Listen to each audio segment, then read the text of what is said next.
Hello students, welcome to my YouTube channel Hari the maths guru. Student, आज हम discuss कर रहे हैं Cauchy Euler homogeneous linear differential equation. Cauchy Euler homogeneous linear differential equation जो हम topic discuss कर रहे हैं, ये डिफरेंशियल इक्वेशन जो टॉपिक हमारा चल रहा था यूनिट 1 इंजीनियरिंग मैथमेटिक्स की, और ये बीएससी का भी पार्ट है। तो यहाँ पर हम Kochi Euler homogeneous differential equation जो डिस्कस कर रहे हैं, ये किस फॉर्म की होगी पहले तो इसे जान लेते हैं कि हमें क्वेश्चन में देखकर कैसे पता लगेगा कि डिफरेंशियल इक्वेशन कोची आइलर है।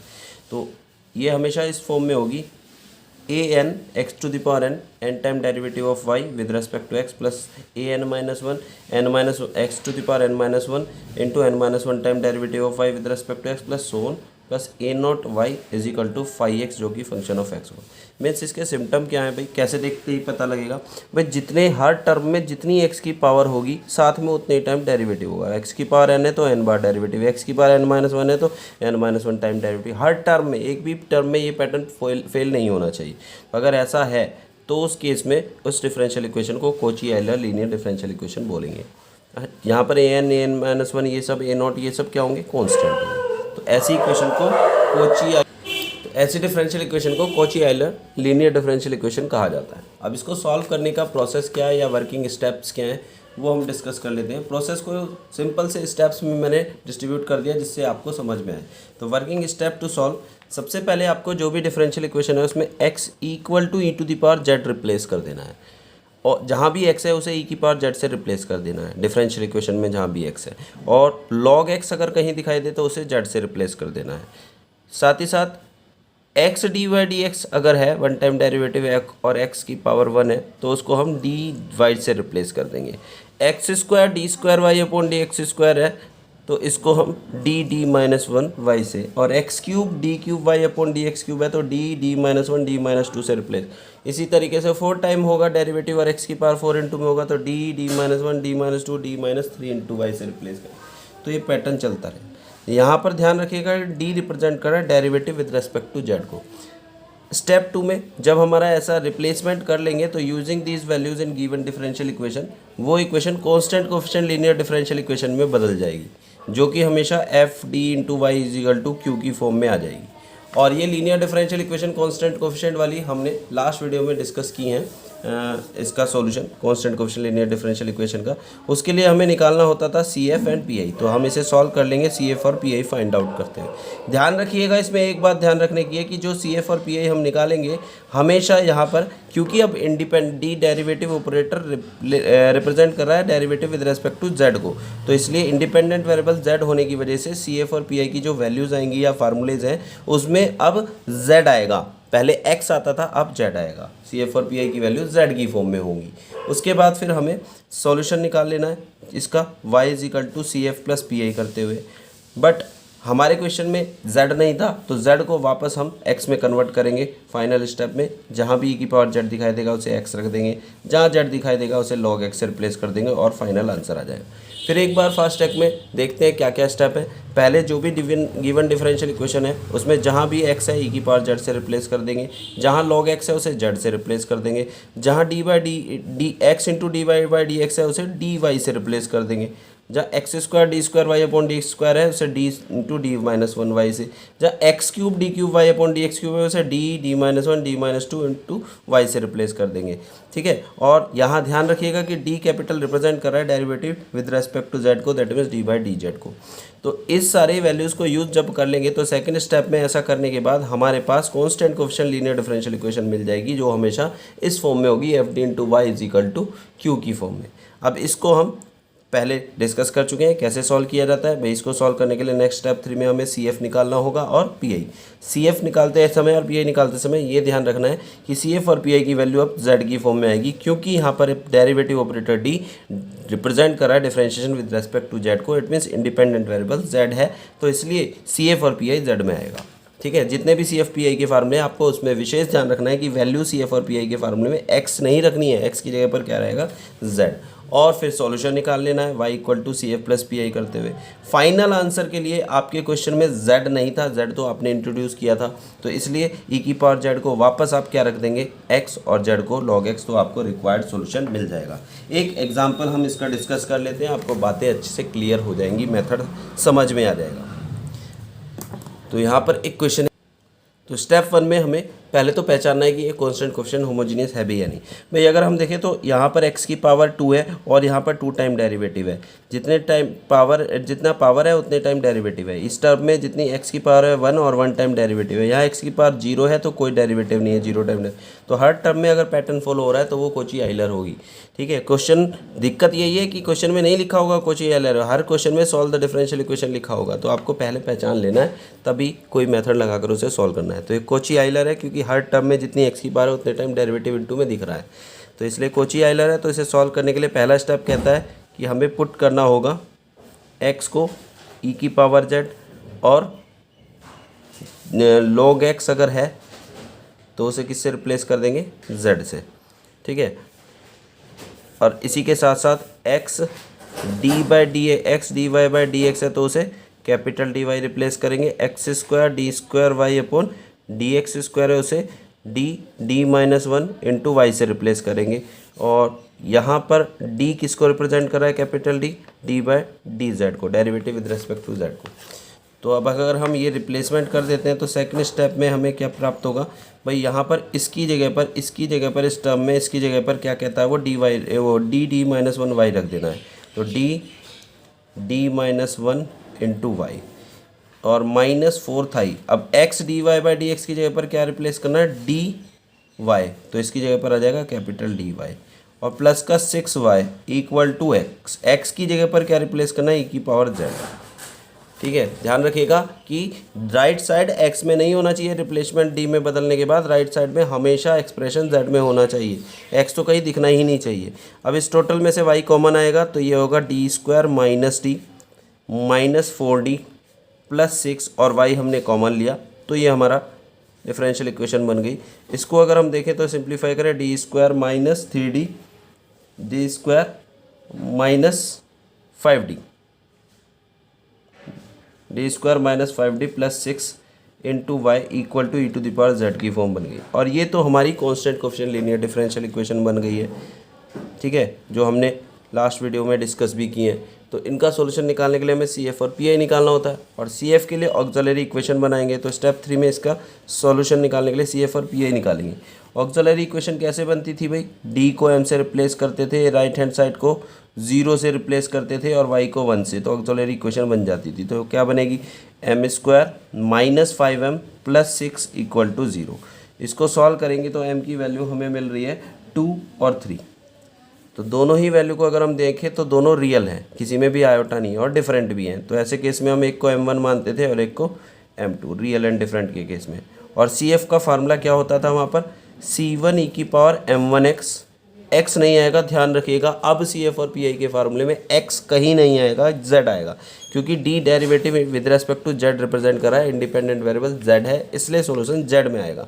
तो CF = C1 e की power m1z plus C2 e की पावर m2z, ये CF हो जाएगा। और ठीक है, C1 e की पावर m1 की वैल्यू कितनी है 2, तो 2z प्लस C2 e की पावर m2 की वैल्यू 3 है तो 3z। तो ये हमारा CF आ गया। ठीक है, अब हम PI निकालेंगे, पर्टिकुलर इंटीग्रल। PI का फार्मूला क्या होता है, 1 अपॉन डेरिवेटिव ऑपरेटर। क्या था हमारा डेरिवेटिव ऑपरेटर, जो y के इंटू में स्टैंडर्ड फॉर्म में वो डेरिवेटिव ऑपरेटर हुआ, यानी कि d² - 5d प्लस 6, ये डेरिवेटिव ऑपरेटर हो गया, इंटू राइट साइड टर्म क्या है, e to the power z। अब इसके लिए PI के जो रूल पड़े थे वो लगा देंगे। भाई e की पावर के लिए क्या रूल पड़ा था, e की पावर ax होता था तो e की पावर होता था तो e की पावर as से कंपेयर करते थे पहले। अब e की पावर az से कंपेयर करके पहले z a की वैल्यू निकालेंगे। e की पावर az से कंपेयर करेंगे तो ये क्या मिल रहा है 1। और इस केस में हम क्या करते थे, रूल क्या कहता था कि e की पावर के लिए रिप्लेसमेंट करना होता था d को a से, यानी कि d की जगह पर 1 आएगा तो PI सॉल्व हो जाएगा। तो 1 रिप्लेस करेंगे तो यहाँ आएगा 1² - 5 into 1 plus 6 into e to the power z। और इसे सिंप्लीफाई किया तो हमारी value e to the power z/2 मिल गई PI। ठीक है, अब यहाँ पर इसका सॉल्यूशन निकालेंगे तो सॉल्यूशन क्या हो जाएगा, रिक्वायर्ड सॉल्यूशन होगा y = CF प्लस PI। और यहाँ से y = CF था C1 e to the power 2z plus C2 e to the power 3z और PI आ गया e की पावर z/2। ठीक ठीक है, तो ये इसका सोल्यूशन बन गया। बट ये फाइनल आंसर नहीं है क्योंकि हमारे क्वेश्चन के अंदर z नहीं था, आंसर x और y में होना चाहिए।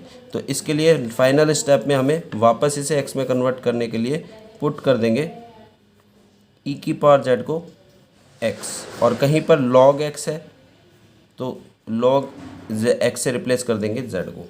तो यहाँ से हमारी value y is equal to, जो ये हमारा y था, c1 e की पावर z का स्क्वायर लिखा जा सकता है प्लस c2 e की पावर z का क्यूब लिखा जा सकता है प्लस e की पावर z/2, और e की पावर z को हम x रिप्लेस कर रहे हैं तो ये आ जाएगा c1 एक्स स्क्वायर, यहाँ पर प्लस c2 e की पावर z की जगह पर x रखें तो x क्यूब प्लस e की पावर z को x रखें तो x/2।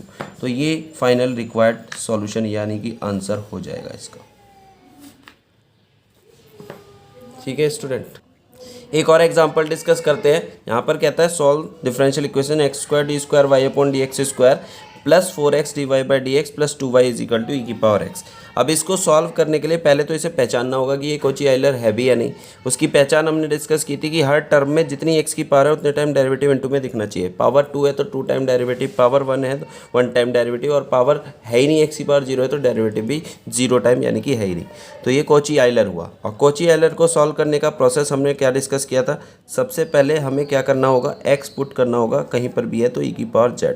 अगर log x कहीं दिख रहा है तो उसे z रिप्लेस कर देंगे, और x d by D x derivative है, इसको डी वाई से रिप्लेस करेंगे, और x square D square Y upon D x square को हम रिप्लेस कर देंगे d into d minus 1 y से।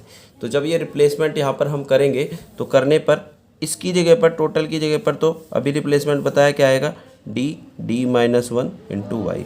यहाँ पर रिप्लेसमेंट करेंगे तो प्लस का 4 और ये x d Y by D x replace हो जाएगा कैपिटल डी वाई से। यहाँ पर 2y और इक्वल टू ई की पावर x, x किससे रिप्लेस हो जाएगा, ई की पावर z, सो द ई की पावर z।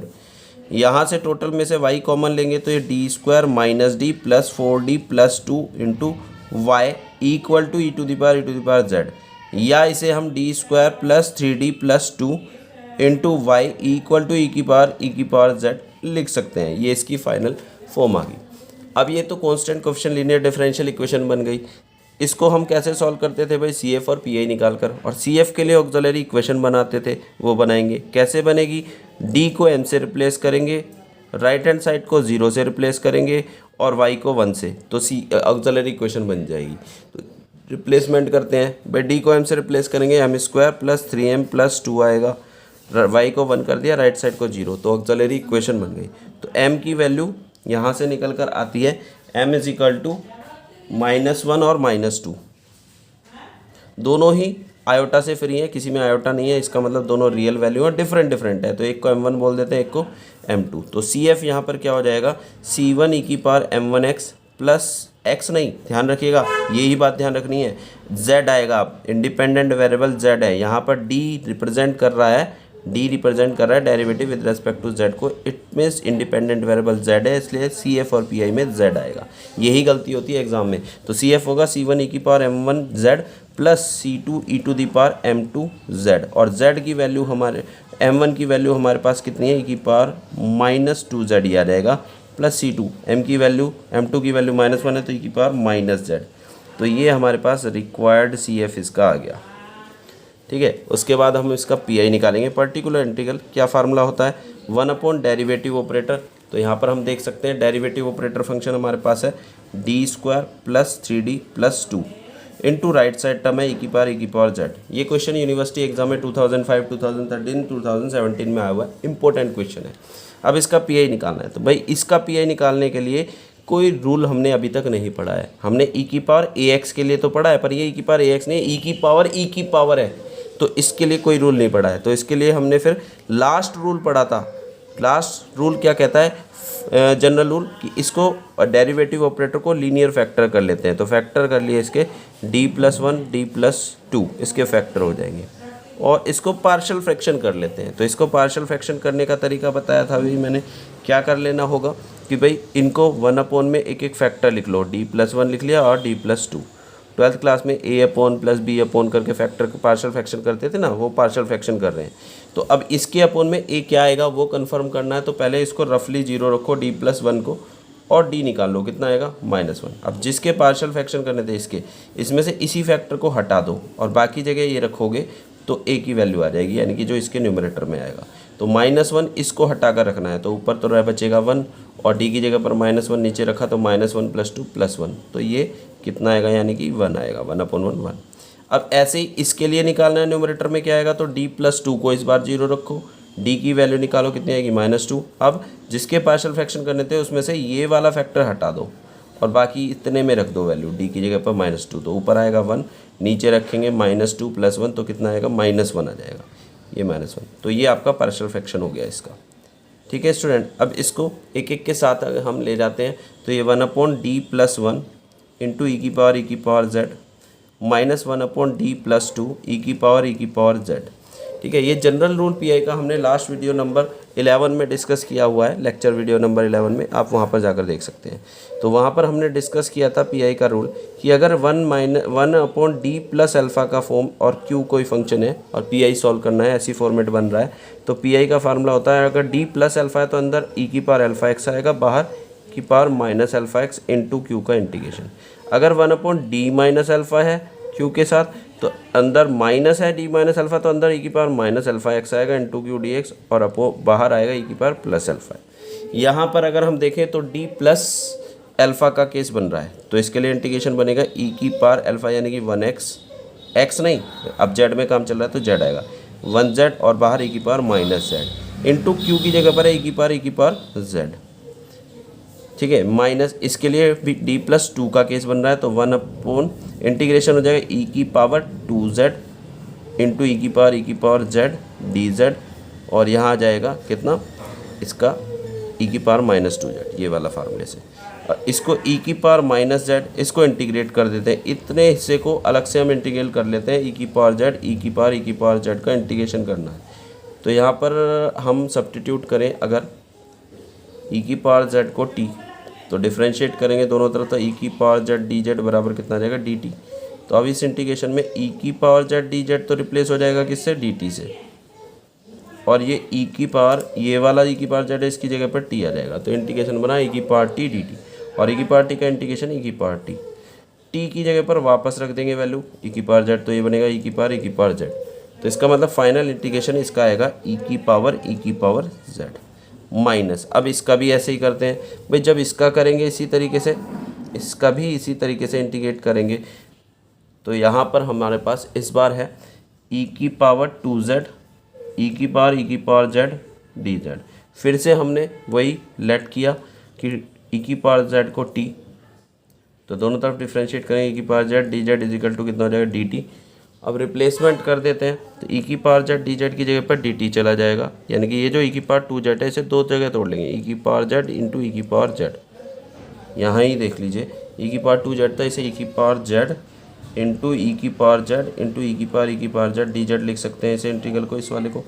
तो ये e की पावर z dz तो रिप्लेस हो जाएगा dt से, और एक e की पावर z ये बचा, इसकी जगह पर t और इसकी जगह पर e की पावर z, e की पावर z की जगह पर आ जाएगा t।